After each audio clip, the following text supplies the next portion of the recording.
Hope you are well today. Our schedule today is a wrap-up discussion and closing ceremony.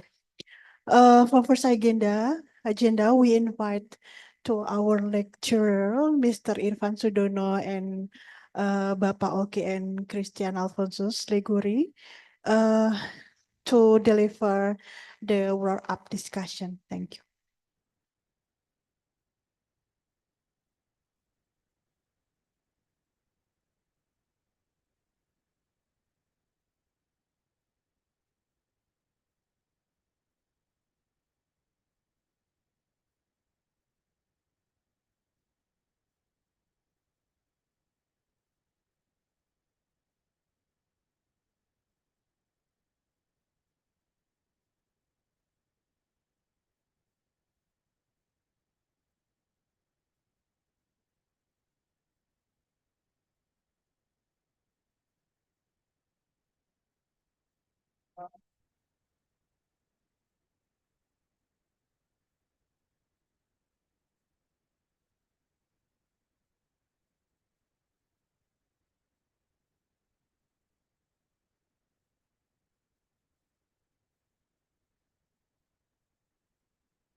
Sí.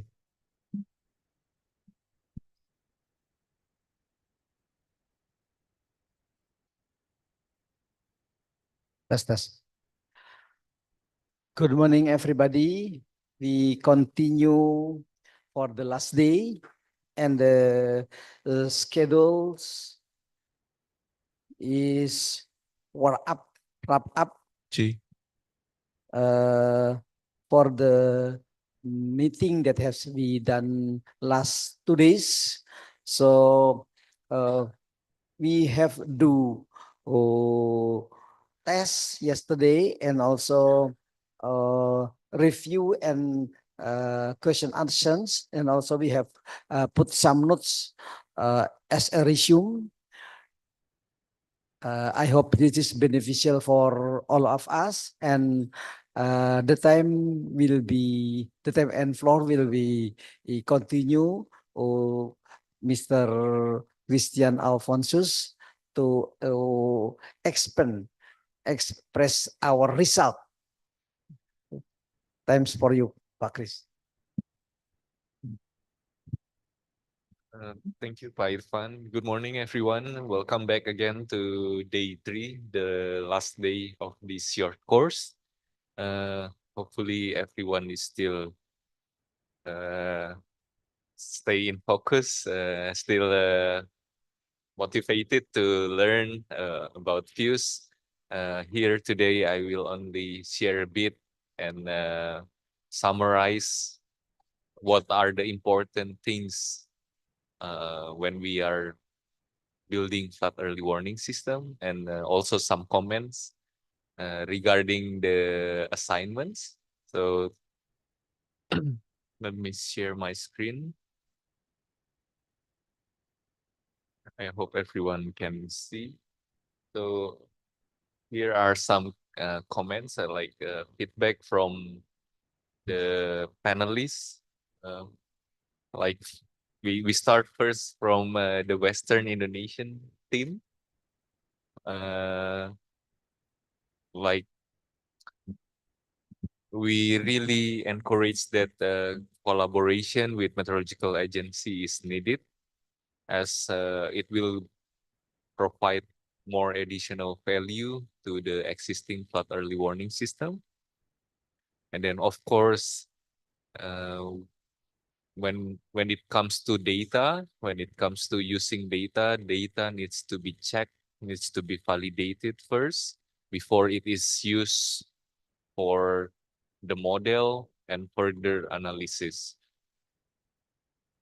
Then we also think that it's important to define what kind of verification and inspection of flood, because actually this is we need to know better what kind of flood are we dealing with, because different flood has different result, has different way to solve, and different tools to use as well.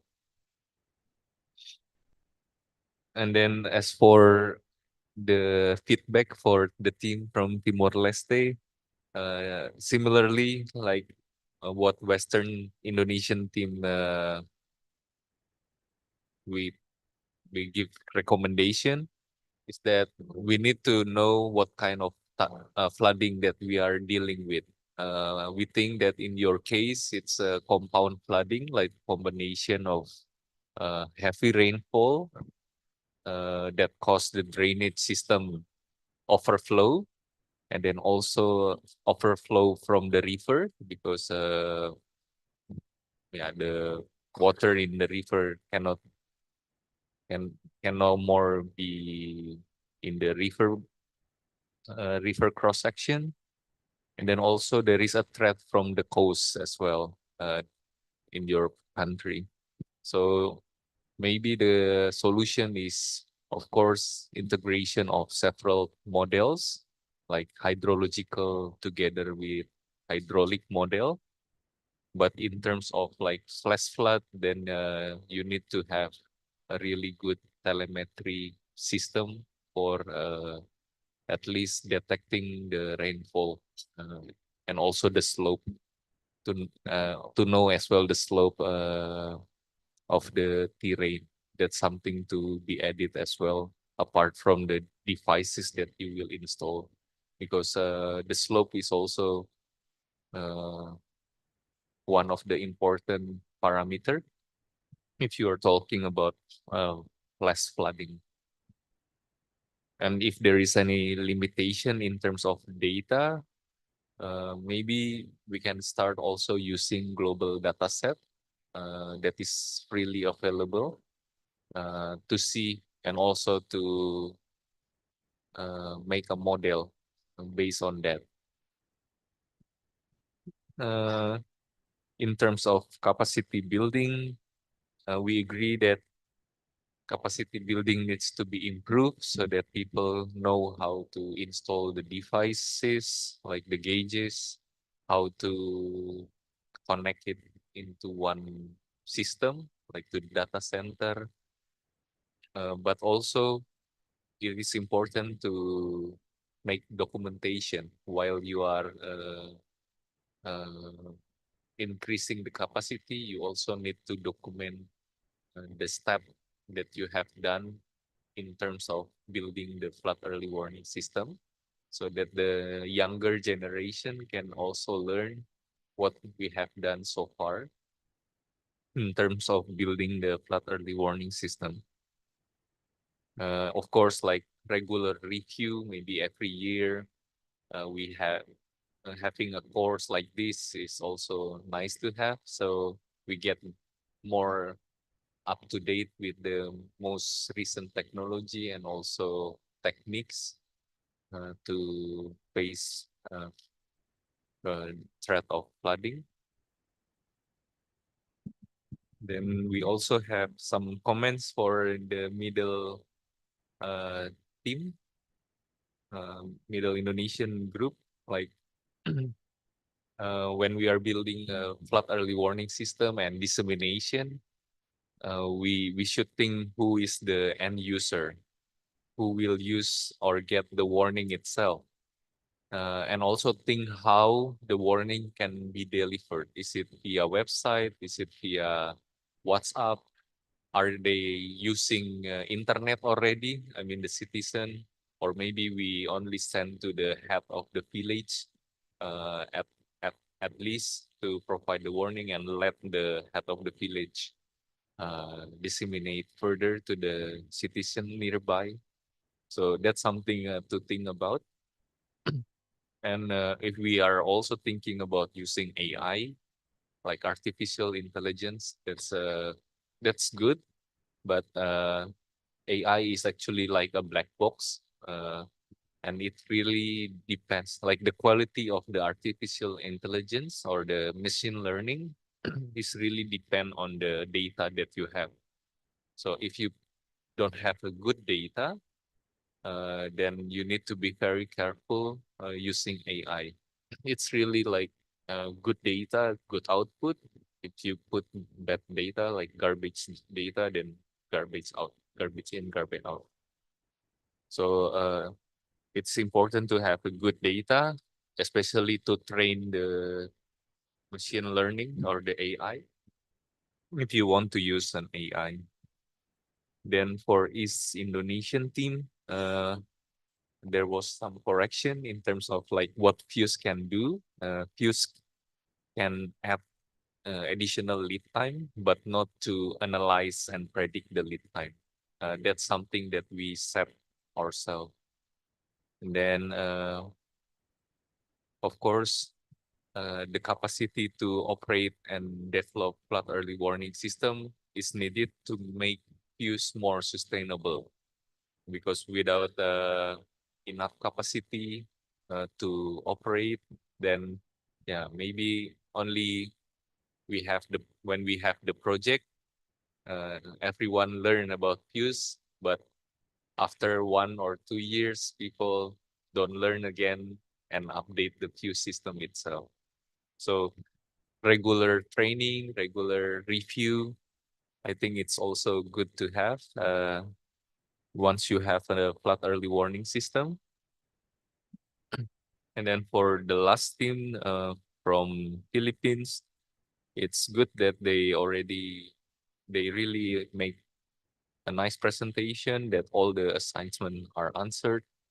And of course, they also show a bit, they have a nice website, I must say that that's the way they disseminate the warning. I really encourage everyone in the Zoom and also in here to check their website.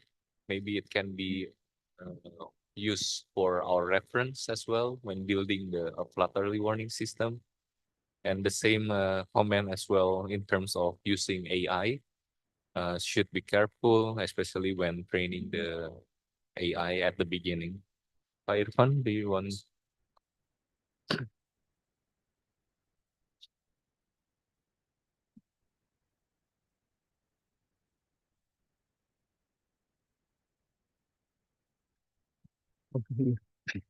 I think it's in the last of the point, the statement very huge intensity become tropical cyclone, be changed with very huge intensity come from of tropical cyclone, not become, tapi come from tropical cyclone.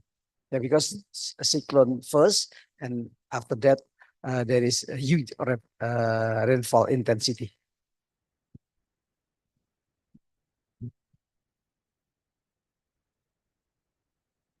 So that's a bit about the comments from the panelists, the jury.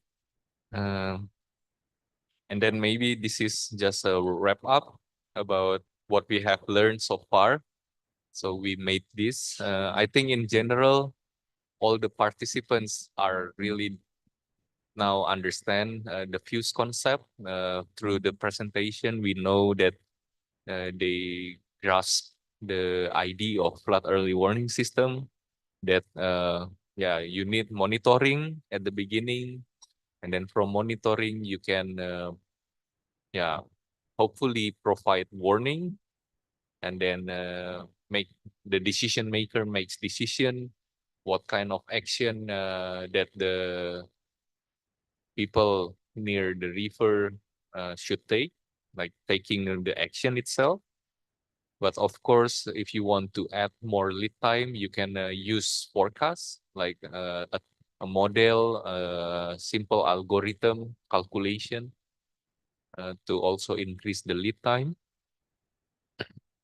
And here we have some recommendation, like if you want to build a flood early warning system, try to build it as simple as possible in the beginning. Try just making sure that all the gauges are working well, provide good, reliable values, sending the data every now and then to the database, let's say. And and we just define a certain threshold for the parameters, either the rainfall, either the water level, river flow velocity. That's already useful at the beginning. And then if we face limited data set or limited gauges, there are many options nowadays to use global remote sensing data set that is available uh, and also freely accessible, which can be very useful already to at least know your current area situation. If we combine it with hydrologic model or hydraulic model. So this is, although it's not maybe not the best, but if you don't have anything or a very limited data set, you can start with using this data to give flood early warning. And then when building flood early warning system, please also consider these following aspects. Like we need to have a really clear goal, what kind of flood you want to address. Again, pluvial flood from rainfall, from heavy rainfall. Pluvial flooding is flood that comes from the river. Coastal flood is the flood that comes from the sea, or even the combination of these floods. And then you also need to define what is the parameters that you want to use or to choose for giving the warning. Is it the water level? Is it the flow discharge? Flood extent as well, maybe that you want to know in detail. Flood duration, water depth, flow velocity, etc. It can be combination of any of these. And then also think about how often do you want to produce the forecast? Is it once a day or twice a day, 4 times a day?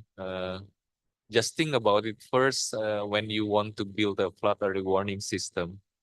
And then the lead time as well. How much additional lead time do you expect to get? Is it 2 days forecast? Because we get the weather forecast for the coming 2 days, or maybe even more longer forecasts. It really depends on the data that you have and also get from the meteorological agency. So that's about the goal, but also what is important is the tools. The tools for FEWS include not only the models, but also the platform, which is capable, let's say, to validate the data input from the rain gauges. Then, because in the presentation, we also talk about some of the presenters or groups are talking about AI. Again, AI can be useful, but it's somewhat like a black box. So it should be used with caution, especially during the training phase. Then we also need to think about the procedure, the steps that needs to be there to ensure the FEWS operates effectively. Then resources as well. Maybe we haven't mentioned this, but of course, to operate FEWS, you need people who knows at least a bit about the meteorological, hydrological, and of course, nowadays, because we disseminate or make the interface in website or we use database because we use a lot of data, then a little bit of IT and also IT people is needed as well uh, to maintain FEWS working effectively in day-to-day basis. Something else that is also we think it's important is that we should always think about from the end user's point of view. Like, can they really understand the table and the graph that we provide? or maybe we can simplify the table and the graph into wordings, into paragraph that is much easier and also doesn't need more knowledge about the water level information, about the rainfall threshold, etc. Like with color, it can also be useful, like yellow, orange, red, that gives different warning. That can be already very useful and make it much more simpler. And then we also need to agree because on certain format when we share data or ask for some data to meteorological agency, think about what type of data that you really need, in what format. Sometimes the format can be different from one institution to another. How often do you think let's say the meteorological agency should send the data? Is it every 15 minutes, every hour to your database? So this kind of agreement needs to be uh, agreed. And then what is the protocol to transfer the data? Maybe FTP, SFTP, Google Drive to make it secure, or maybe from database to database. Then we also think about how the data should be displayed, where to store the system with its data. Is it all in database? Is it in local computer? How do you back up the system as well? So this kind of thing related to data needs also to be think about. Then we also, of course, have challenges when yeah, here I provide some challenges associated with institution, like if the meteorological agency and hydrological agency is not in one institution, then there is a dependency of data uh, that requires commitment and also clear mandates, responsibility, dividing the task number and responsibility among the institution to make sure that the process of data sharing is working well.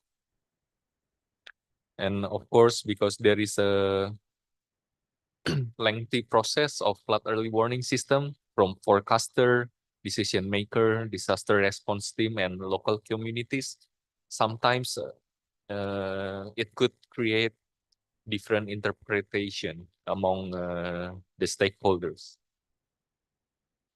So a common agreement on the terms is also required at the beginning. So everyone is talking about the same thing. Then there is also an issue where the development of FEWS is going very fast, going very good, but then they don't document it. So maybe the new younger generation who works cannot really understand fully about the developed system. So although it seems a very small thing, but I think documentation is still need to be done to make sure that we know really sure that this is what we have done so far in terms of flood developing a flood early warning system. Then refreshment and capacity building again is, I think it's quite important if you want to have FEWS running well. And then regular maintenance, evaluation, improvement is also often overlooked. So there is no regular maintenance. Like we need, of course, if there is any new structure in the river or in your area and in your model you don't have it, uh, it is always good to always update it as soon as you have or you heard that there is a structure to reduce the flood risk in your area. Because otherwise your model result will not be representative anymore with the current situation. Then I also heard these days that let's say the institution also concerned if there is if the flood early warning system produce a false warning, because of course it can make the public doesn't doesn't trust the warning anymore, like public distrust. But of course, we need to. That's why we need to make a good flood early warning system. So the warning reliability is high, and we can reduce and limit their their confusion, or their they're not trusting the system itself. So I agree that this is something not so easy for an institution to handle, but as long as we try our best to develop the system, maintain it, and also provide a better description about the model that we have developed in, let's say, in our website. I hope this uh, can already make the public people uh, trust more on our system. So these are the summary of the challenges that, of course, uh, will we will face when we have a flood early warning system. Data transmission. So in short, there are three: technical challenges, governance challenges, and institutional challenges. The first one in technical challenges is data transmission, data quality, integration, and then the algorithm or the model itself to use, and also the calibration process, whether the model is good enough. And then sometimes when we make it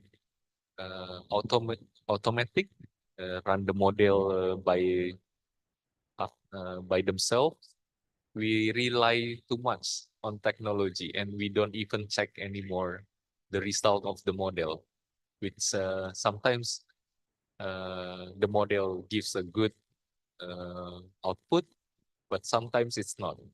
And then it automatically gives a wrong warning to the website. So uh, I think it's still required human check in the system. So we cannot really 100% trust that everything goes well. We need to check every day, every now and then, if all the steps, all the functions of our flood early warning system is working or not. And then, of course, because we use database website, there is, of course, always, and also use technology, there is always a threat of server breaches, like virus or malware. There are many uh, challenges there. And in terms of governance, of course, the government needs to allocate some funding, some resources in terms of people, in terms of time, to make the flood early warning system working effectively. And then, of course, we need to work together. Sometimes there is no coordination with one agency to another. Maybe this needs to be improved, collaboration among stakeholders.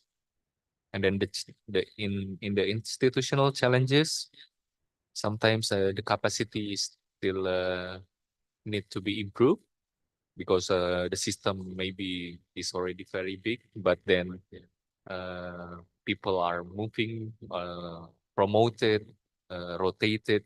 So that's still something to be, improve, and also give training every now and then, maybe every year.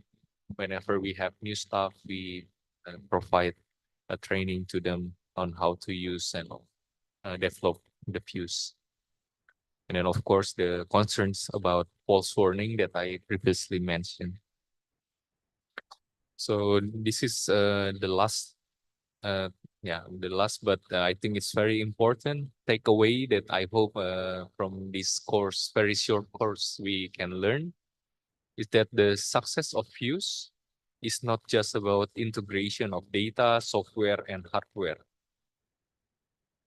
People, process, and organizational policies like political will and commitment are just as important. Collaboration is key to effective flood early warning system. Meteorologists, hydrologists, and disaster response unit and decision makers must work together. Then the second point that is also important and often overlooked is that FEWS is not like when you are developing FEWS, when you are thinking about having FEWS, it's not the same as if you have a project like building dikes or protecting some areas from flooding or doing flood analysis. It's going to be developed every year, and it's if you only develop the FEWS, it will be a success.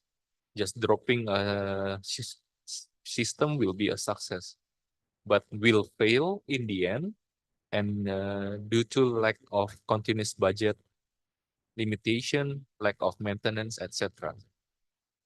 And the key to success of FEWS is serious commitment of various agencies and continuous financing for sustainable forecasting. So these two are very, very needed if we want to have the FEWS operational all the time.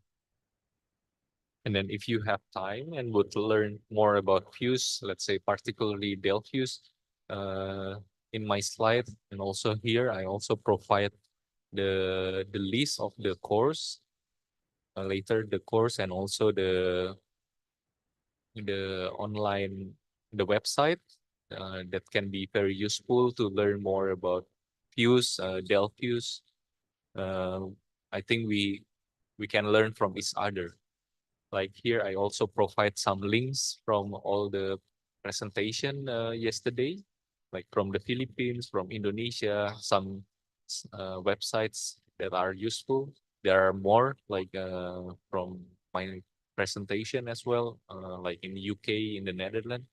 But we can learn, I hope from these links, we can learn from each other. We can also see what kind of information other countries are providing to the community. And hopefully we can also implement or take some something from their website or from their system. So that's the wrap up that I think we got from this very short course. I hope it's useful and also insightful still for your workplace, and also maybe can implement it in your workplace. Irfan, do you have something to add maybe? Thank you, Chris. So it is our notes wrap. You have to remembering and put, and we will share this report to all of you to be one of the result of learning in these activities. I think that is that we want to say to all of you. See you later. But before we closing, there is some information come from committee, please.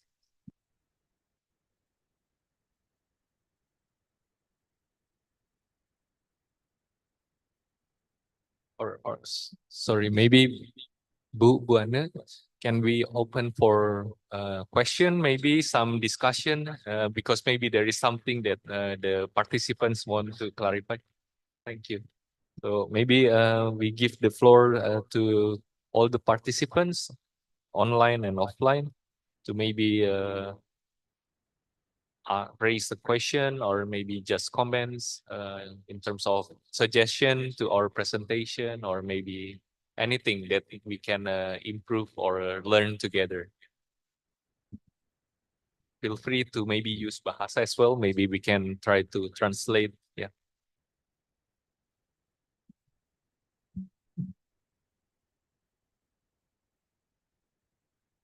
Thank you for the opportunity. For this opportunity, I would like to ask Mr. Christian. As someone who has worked in the field of FEWS in Indonesia, what improvement can be made to the current FEWS in Indonesia? And is there any method to shorten the time required to run models in FEWS? For example, applying machine learning to FEWS so that we only need to run a few initial scenarios and no longer have to run it every time new data comes in. Thank you.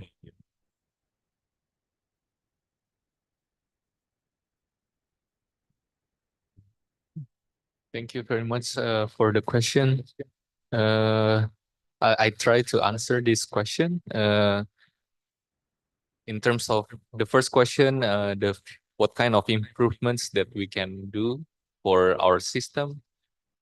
Actually, there are many still, I would say, like in terms of the model itself, like we need to update the model, let's say every year, or there is any big changes in terms of the uh, flow path of the river. If it distract or um, give a big changes to our flow network, then we should really add that into our model. And then we also need to also check about the weather forecast data and compare it and do some analysis about the quality of the weather forecast, and also satellite like remote sensing data that we use for our forecast system. Because sometimes we directly use like the global available data set without checking the quality of the global available data set. So that's something that we still can improve. And collaboration in terms of disseminating the warning. Like here in Indonesia, I think we still can work together with BNPB or the disaster response unit, so that the warning is not just in the website and no one is using it, no one is looking at it. And yeah, if we work together with them, hopefully the risks and also the damage of flooding can be reduced by them. So they can go to the community, tell that, oh, there will be a flood for this period and for how long. So that's something that we can still improve, but that also needs to be in line if by having a good model as well, right? If we don't make any improvement to our model and the result is wrong or maybe not too accurate, then there is also a redundancy from the disaster response unit to deliver the warning to the community. So that's something that can still to be improved. And in terms of shorting the model runtime, I think yeah, of course, the easiest way is just to update our hardware by having a better computer in adding more RAM or memory to fasten the runtime. There are several studies as well where you do a lot of synthetic analysis, like maybe million of simulations, and then based on the rainfall, you can predict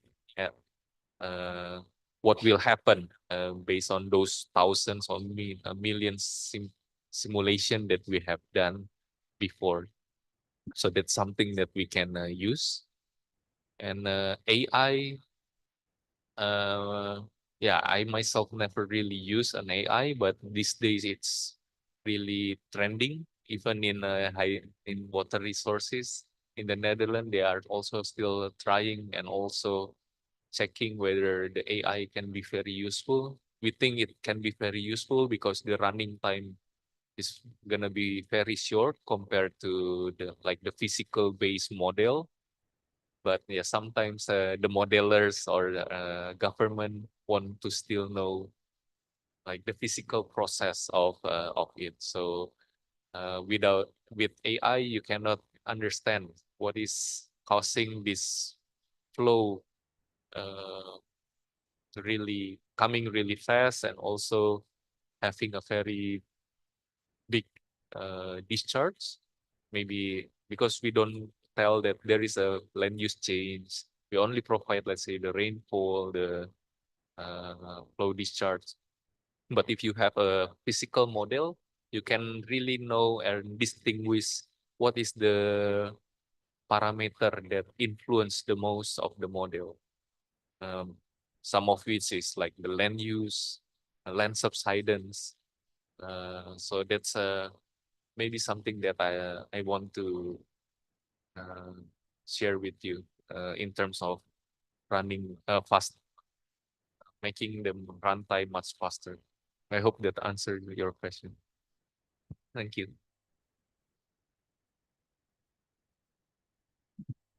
Oh, Yeah. In reality, for operational of flood early warning system, the first model that we use for the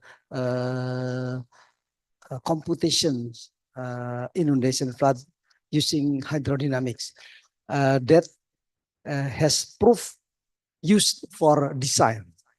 But after that, we simplified the model. Maybe we not use all of cross section like that one. We choose only the cross section, the important cross section, and also the DM. We choose not say 30 times 30, but only in the important area, prime area, we choose 30 times 30, but on the upstream or another, we use 100 times 100. Yeah, that is concerning the time consumption, time consumption. For the periodic operations, automatic operation, we have operated GFEWS on the last 3 years, 2 times a day, at 7 and at 17. So in the morning and the evening, we use this one automatically.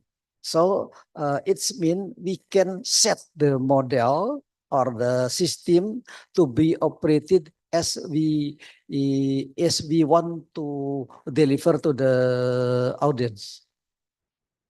Thank you.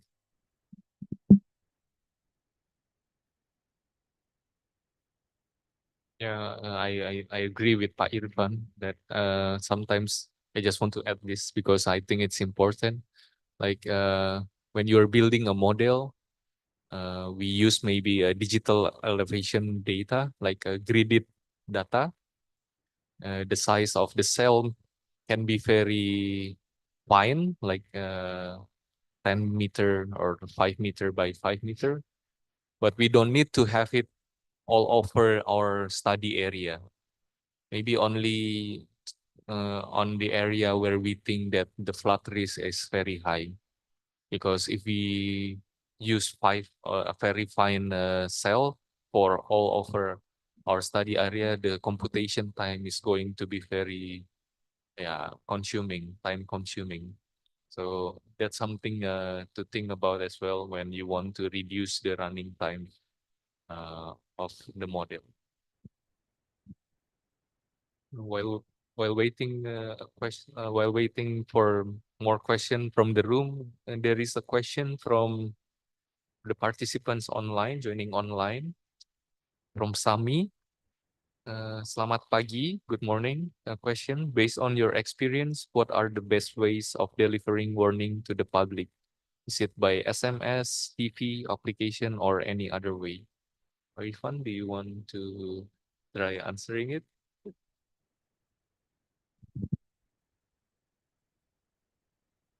Based on the direction, what are the best ways to delivering warning to the public? It is by TV application or other ways. Yeah, this come from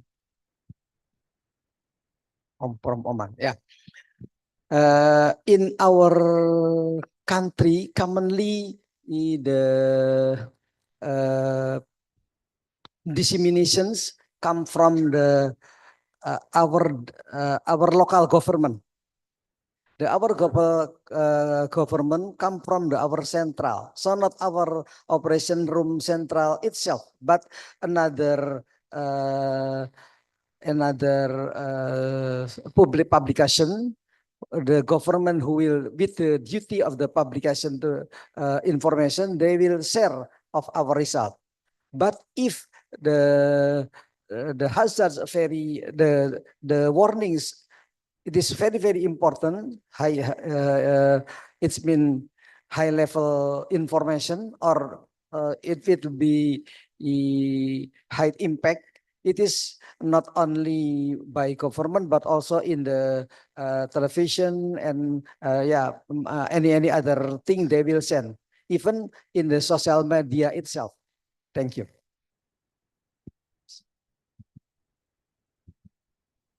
Yeah, if I can add, if we are asked the best way, yeah, it first we need to know who is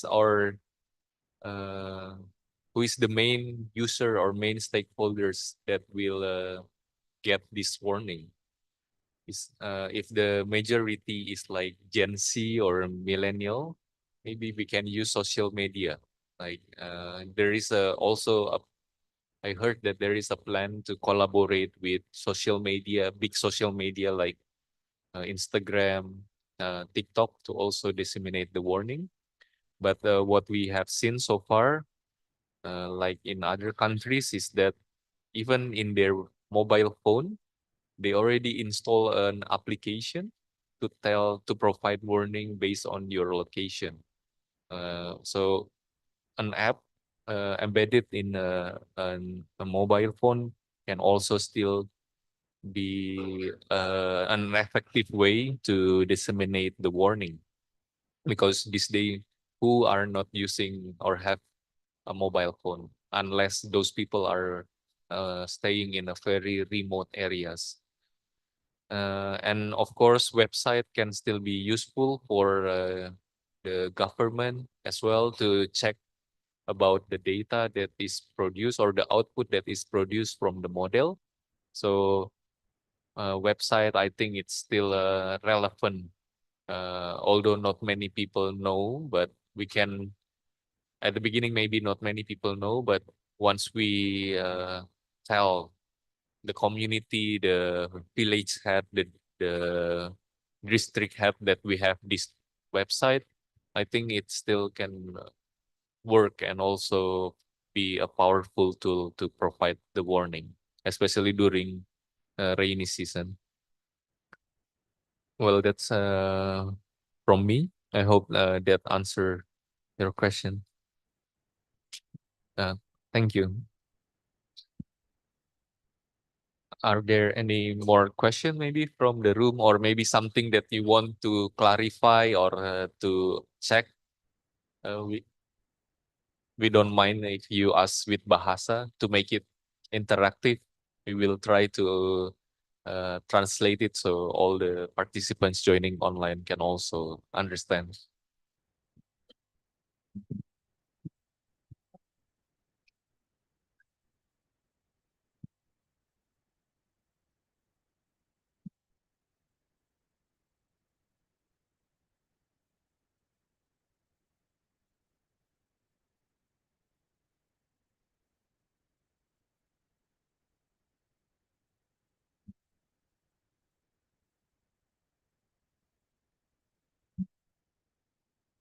Oke, dalam bahasa saja ya, biar lebih banyak yang bisa tersampaikan. Eh, Pak Christian dan Pak Irfan yang terhormat, eh, mengomentari workup yang tadi disampaikan Pak Christian terkait dengan capacity to operate and develop FEWS, needed to make FEWS sustainability, keberlangsungannya Pak Irfan. Pembelajaran dari GFEWS yang akan dihidupkan kembali ya. Ini juga suatu kekhawatiran sebetulnya Pak Irfan. Eh, Pengembangan atau pembangunan FEWS yang selama ini ada di beberapa balai, kita akui bahwa itu triggernya adalah dari sebuah proyek loan terutama. Loan berakhir, kekhawatirannya berakhir juga keberlangsungan dari FEWS itu sendiri. Sebetulnya ya ini Pak Irfan bagian dari pembina juga ya, Pak, lewat BHLK-nya, walaupun teknis tapi sebetulnya harapannya Pak Oki bisa hadir langsung di sini gitu kan. Bagaimana dengan keberlangsungan dari FEWS-FEWS yang ada di balai-balai. Kita tahu bahwa Chilcis punya GFEWS yang akan dihidupkan kembali ya. Kami juga punya FEWS, kemudian Semarang juga punya gitu kan mengembangkan.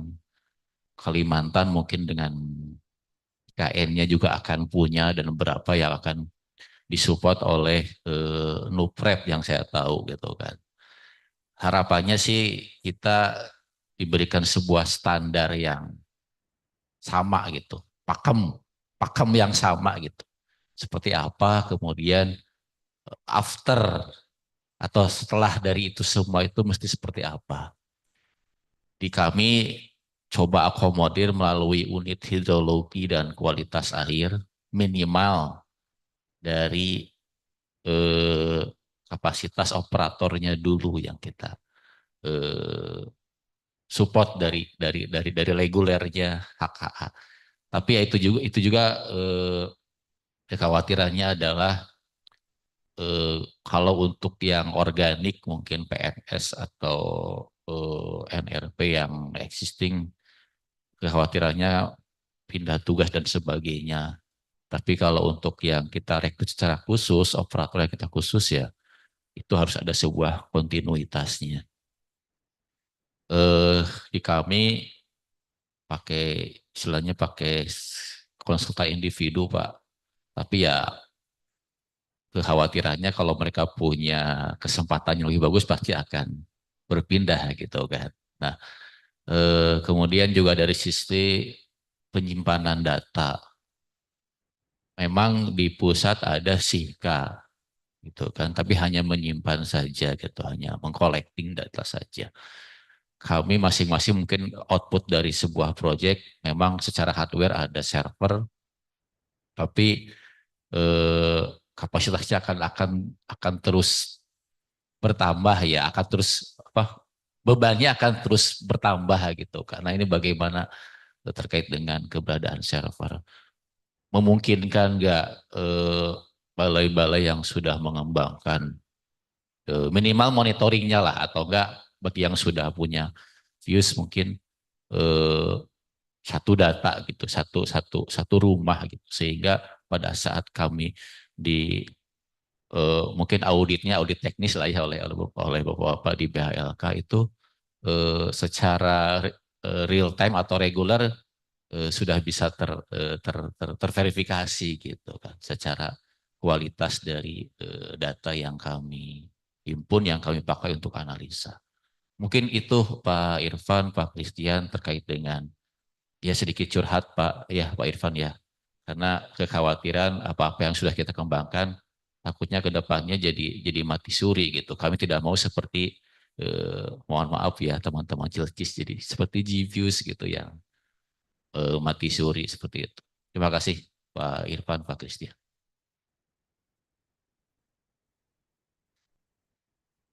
Kita berdua di tempat ini tidak cukup berwenang untuk menjawab itu ya.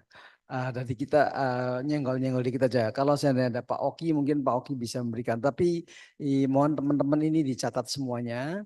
Jadi kalau kita ada pertemuan-pertemuan itu memang begitu.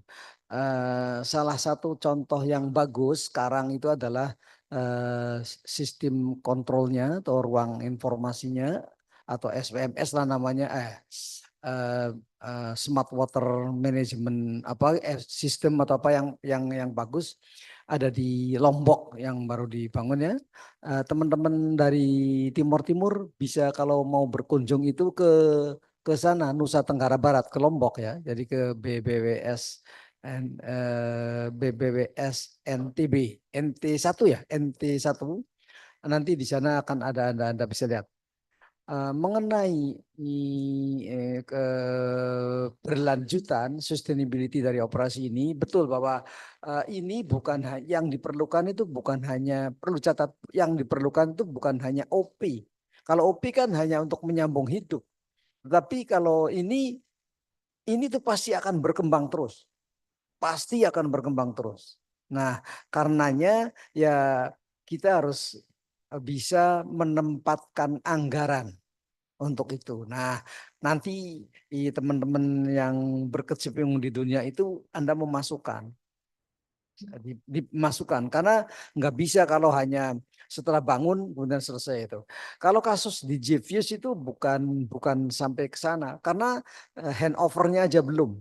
Jadi GViews itu baru senang-senangnya hasil bank saja dan hasil kerja dengan Belanda dan BMKG. Jadi ada beberapa institusi. Tetapi dioperasikannya waktu itu di BMKG dan mirrornya di tempat kita di Pusat Sumber Air waktu itu dan Jakarta. Nah, tetapi handovernya sendiri belum pernah. Jadi karena kalau ini masih permasalahan institusional, jadi kita belum menyerahkan. Jadi yang masih disalahkan ya proses itu bukan di BPPS-nya, tapi BPPS Ciliwung Cisadane pernah menikmati ada itu. Nah, tetapi handovernya belum. Nah, sedangkan kayak seperti Anda inilah prosedurnya mendapatkan dana dari luar. Nah, kemudian setelah itu kan setelah ada serah terima baru Anda bisa mengajukan dana. Nah, kalau ini kita juga ke JPUS itu belum menyerahkan. Ya mereka nggak bisa menyediakan dana untuk mengoperasikan dan pemeliharaannya.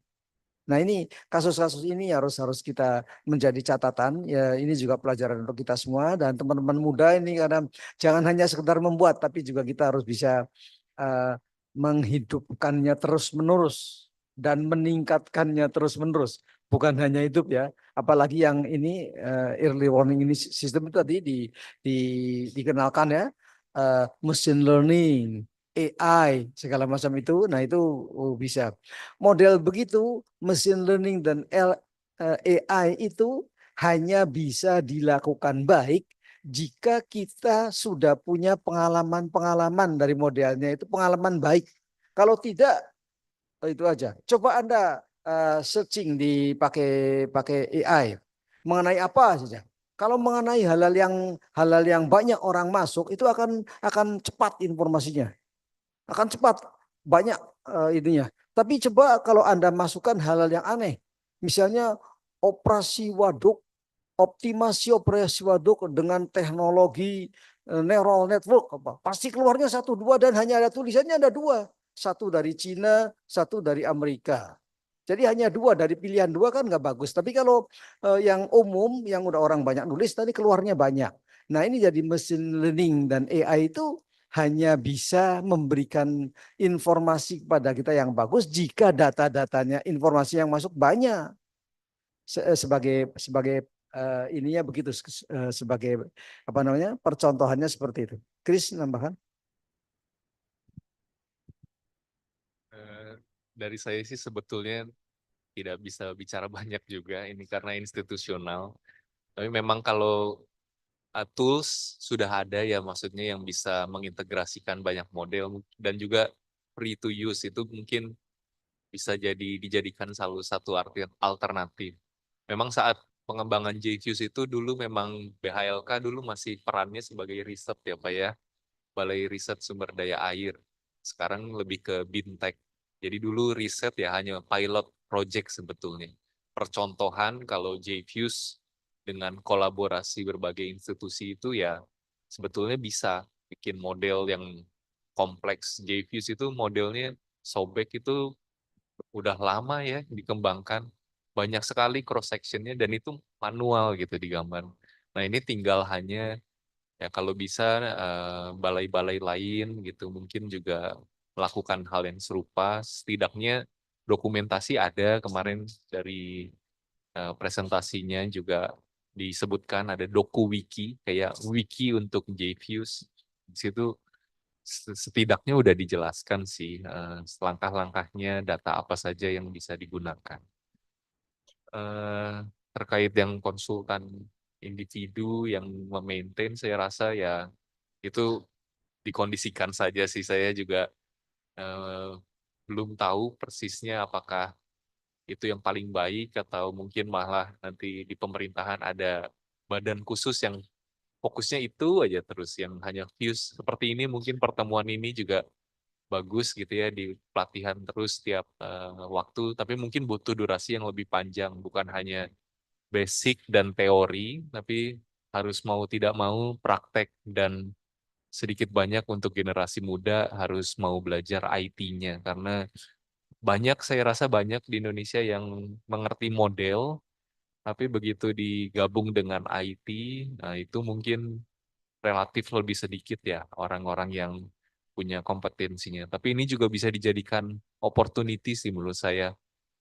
Zaman sekarang semua juga IT ya, jadi setidaknya kalau bisa belajar itu ada course-course dari pemerintah yang bisa diikuti, saya rasa baik sih untuk juga diikuti dan juga dijadikan hasil FEWS ini benar-benar bukan hanya model tapi dipakai dengan integrasi database dan semacamnya. Mungkin itu sih Pak, mudah-mudahan berkenan dengan jawab. Terima kasih.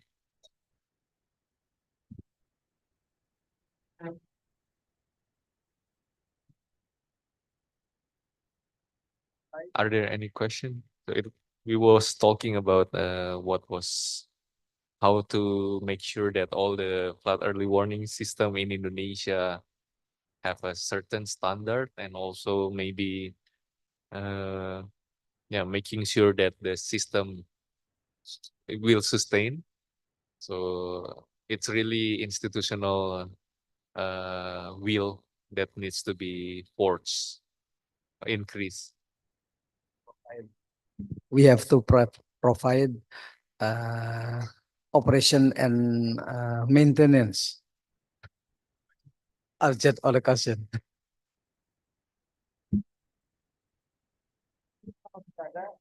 Panitia silakan. Ya.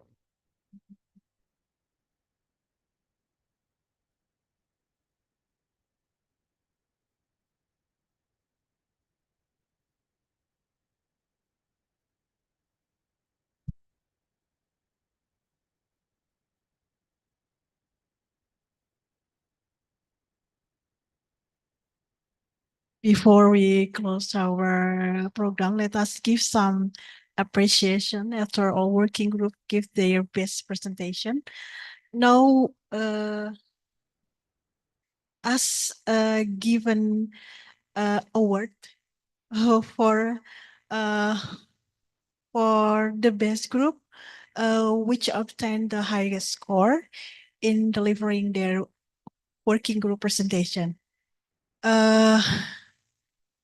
The award goes to working group of the Middle Indonesian. Would you please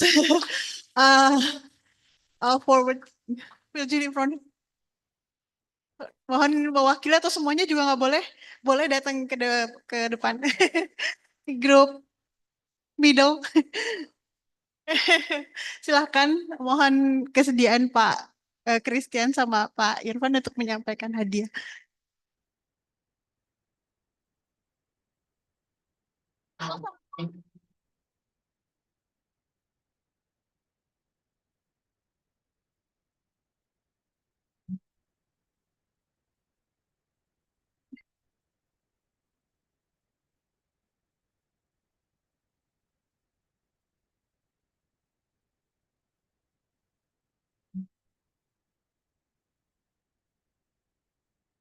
Ada ada kenang-kenangan dari kami, Pak. Silakan Bapak langsung disampaikan kepada silakan.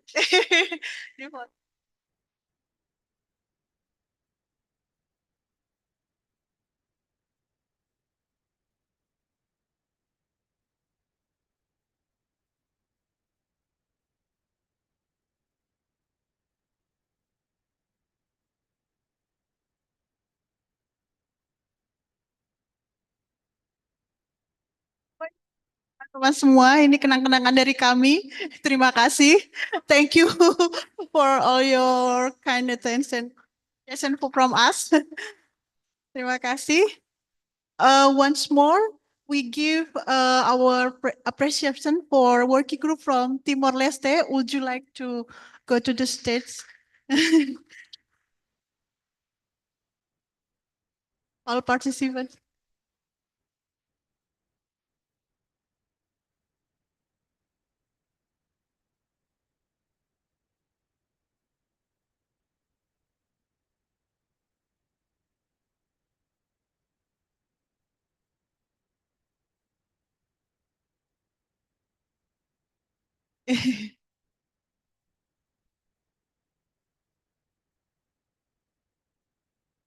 Thank you very much.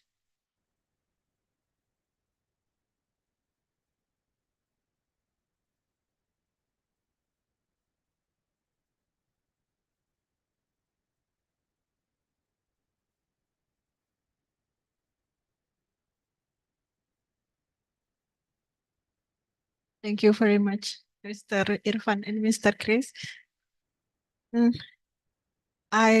we appreciate also for Mr. Munir Baldomero from Philippines, but thank you very much.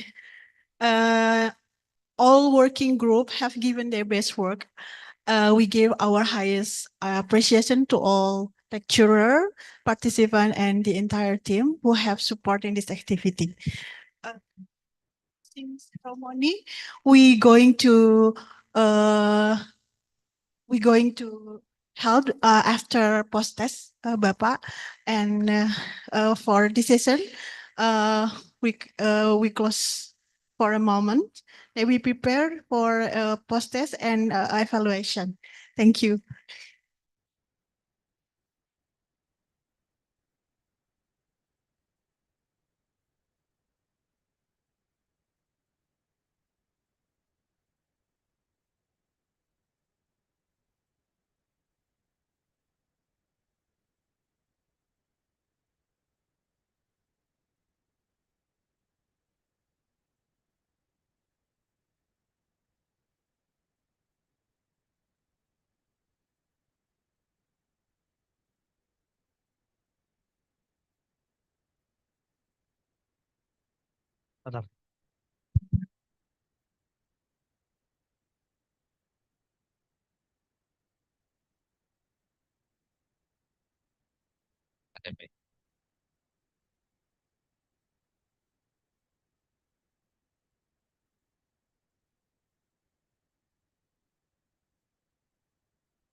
Check.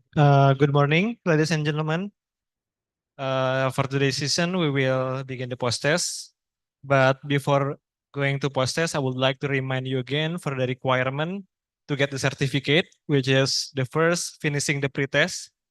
For those who haven't finished it, please finish before we close the pre-test. And after that, you have to uploading the working group assignment on LMS. Even though the assignment is a group project, the file must be uploaded by each participant. Jadi meskipun tugasnya adalah tugas per kelompok, jadi file tetap diupload masing-masing peserta di LMS-nya masing-masing. And then also you have to do the post test, which will be carried out simultaneously soon. Yang ketiga adalah mengerjakan post test, di mana kita akan melaksanakannya sebentar lagi. And then the last one, submitting the evaluation for trainer performance and also general training evaluation.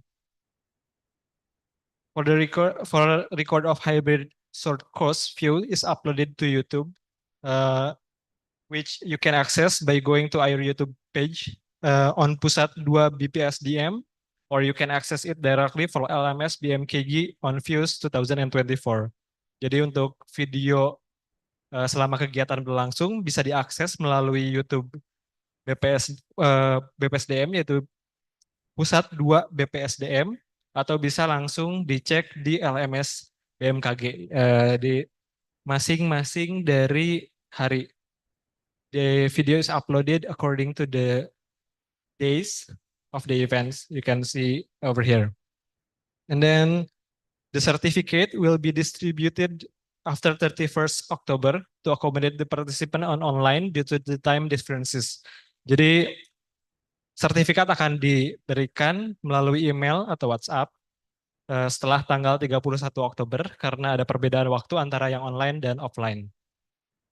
If you have a question regarding this event, you may contact to Mr. Arif or also to me, which we will show the number after the session.